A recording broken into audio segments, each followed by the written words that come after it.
भाई जो गुरु वचन पे डट के कट गए प्राण 84 के। गरीब नमो नमो सतपुरुष को नमस्कार गुरु की नहीं, सुर नर मुनि जन साधुआ संतों सर्वस दी नहीं। सतगुरु साहिब संत सब दंडोतम प्रणाम, आगे पीछे मध्य हुए तिनको जा कुर्बान। आगे देखिए गुरुदेव भगवान ने किस प्रकार से अपने मुंह बोले गुरुदेव आदरणीय राम देवानंद जी की महिमा की है। स्वयं कबीर होने के बावजूद सतगुरु रामपाल जी परमेश्वर जी ने आप और हमें गुरु महिमा के महत्व को समझाते हुए कि जब तक आप अपने गुरु को महत्व नहीं देंगे, विशेष आदर नहीं देंगे, विशेष सम्मान नहीं देंगे, पूज्य भाव से नहीं देखेंगे, हर आध्यात्मिक कार्य में या सामाजिक कार्य में उपदेश लेने के बाद जब तक आप अपने गुरु को प्रथम नहीं रखेंगे, सबसे आगे नहीं रखेंगे, तब तक आपकी भक्ति सुचारू रूप से नहीं चलेगी। तो स्वयं कबीर होने के बावजूद सतगुरु रामपाल जी परमेश्वर जी ने जिस नेक आत्मा को, आप और हमारे जैसे भगत को अपने गुरुदेव की भूमिका के लिए निमित्त बनाया, मुंह बोला गुरु बनाया, कौन? आदरणीय राम देवानंद जी। यहां उनको महत्व दिया जा रहा है और स्वयं कबीर होने के बावजूद सतगुरु रामपाल जी अपने आप को उनके भगत के रूप में छोटा समझ रहे हैं। गुरु राम देवानंद जी ने दया करी, किया नजर निहाल, सतनाम का दिया खजाना बरते रामपाल। जबकि बिल्कुल उल्टा है इसके। ये सतनाम का खजाना, ये सारनाम का खजाना, ये सार शब्द का खजाना स्वयं सतगुरु रामपाल जी परमेश्वर जी ने अपने मुंह बोले गुरु आदरणीय राम देवानंद जी को बरतने के लिए, भक्ति करने के लिए दिया। कबीर और ज्ञान सब ज्ञानड़ी, कबीर ज्ञान सो ज्ञान, जैसे गोला तोब का करता चले मैदान। कबीर वेद मेरा भेद है, मैं ना वेदन के माही, जौन वेद से मैं मिलूं वो वेद जानते नहीं। कबीर सागर ग्रंथ का सरलार्थ, बिना परमेश्वर की कृपा संभव नहीं हो सकता। साक्षात परमेश्वर के धरती पर प्रकट हुए बिना संभव नहीं हो सकता। गुरुदेव तो अपने आप को छुपाएंगे एक भगत की भूमिका में। गुरुदेव अपने आप को छुपाकर ही ज्ञान प्रचार करते हैं। यह नीति परमेश्वर ने चारों युगों में अपनाई। अपने से अन्य को परमात्मा बताकर, सत्य पुरुष बताकर उन्होंने ज्ञान प्रचार किया, आत्माओं को अपनी शरण में लिया। आज भी परमेश्वर वही भूमिका कर रहे हैं।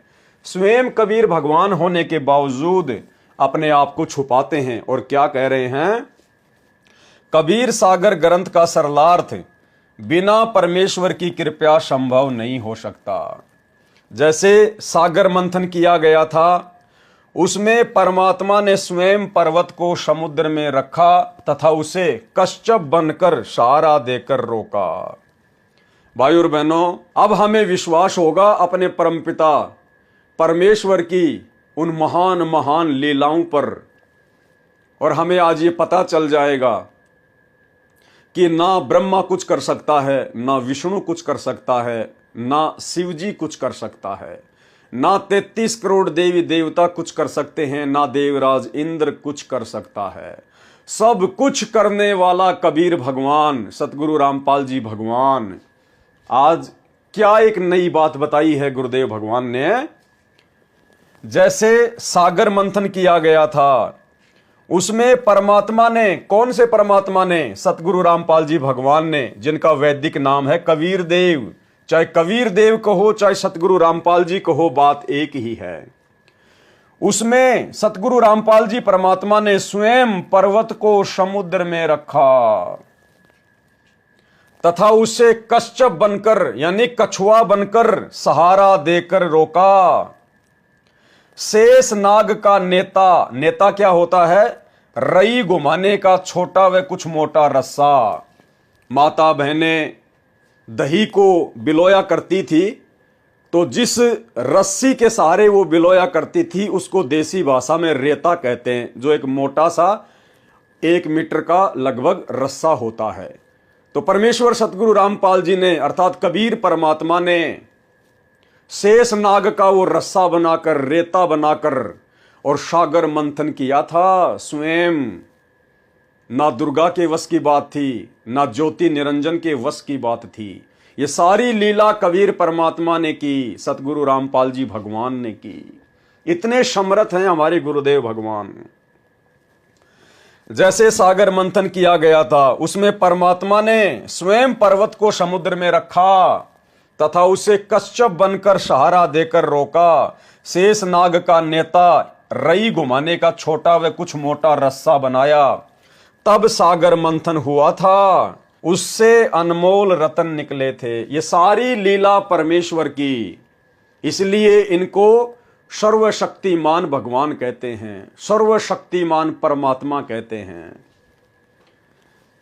कबीर सागर का मंथन परमेश्वर कबीर जी तथा पूज्य गुरुदेव स्वामी रामदेवानंद जी की असीम कृपा से संभव हुआ है। देखो किस प्रकार से सतगुरु रामपाल जी परमेश्वर जी के द्वारा स्वयं कबीर परमात्मा होने के बावजूद आप और हमारे जैसे एक जीव आदरणीय रामदेवानंद जी को अपना मुंह बोला गुरु बनाकर उनकी महिमा की जा रही है, उनको महत्व दिया जा रहा है। जिस प्रकार लोक दिखावे में 650 साल पहले इसी कबीर परमात्मा ने, सतगुरु रामपाल जी ने बनारस के काशी में पंडित रामानंद जी को अपना मुंह बोला गुरु बनाया और आजीवन उनकी महिमा करते रहे। किसी को पता भी नहीं चला, कोई इनकी लीला को जान भी नहीं पाया कि कौन गुरु है और कौन चेला है।